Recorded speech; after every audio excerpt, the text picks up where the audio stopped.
पैठण नगर परिषदेचे तमाम नागरिकांना जाहीर आवाहन.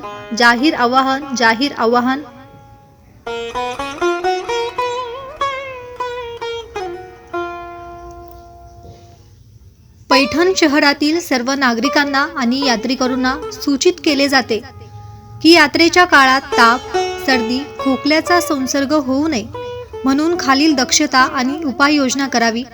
रोगाचा प्रसार आणि संसर्ग होणार नाही यासाठी सहकार्य करावे. तापेचा साथीचा उगम हा घरोघर साठवलेल्या पाण्याच्या माध्यमाने होत असतो. त्याकरता दीर्घ काळातील साठवलेले पाणी काढून टाकावे आणि पाण्याचा हौद स्वच्छ करून घ्यावा. पाणी गाळून आणि उकळून प्यावे. यात्रेकरूने आणि पैठण शहरातील दुकानदाराने नगर परिषदेची परवानगी घेऊनच दुकाने लावावीत.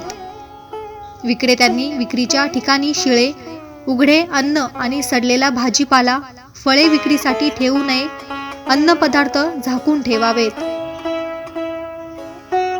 गोदावरी नदीत पोहण्यास सक्त मनाई आहे. गोदावरी नदीच्या पात्रात पाण्यासाठी खड्डे आणि झरे करून पाणी पिण्यासाठी वापरू नये. हॉटेल धारकांनी पिण्याचे पाणी साठवण्याचे हौद, रांजण, माठ इत्यादी दररोज स्वच्छ धुवून घ्यावेत. दुकानदारांनी केर, कचरा, घाण रस्त्यावर टाकू नये. आपला परिसर स्वच्छ ठेवावा. नागरिकांनी आपल्या घराचा परिसर स्वच्छ ठेवावा आणि पाण्याचे डबके तयार होऊ देऊ नयेत. साचलेले पाणी काढून टाकावे आणि जंतुनाशक औषधाचा वापर करावा. शहर स्वच्छतेसाठी सर्वतोपरी सहकार्य करावे. पाण्याचा अपव्यय टाळावा. पाण्याचा वापर योग्य प्रमाणात करावा. सार्वजनिक रस्ते, खुल्या जागा इत्यादी परिसर अस्वच्छ करू नये. नाल्यामध्ये केर, कचरा टाकू नये. जनावर धारकांनी आपले जनावरे मोकाट फिरणार नाही याची दक्षता घ्यावी.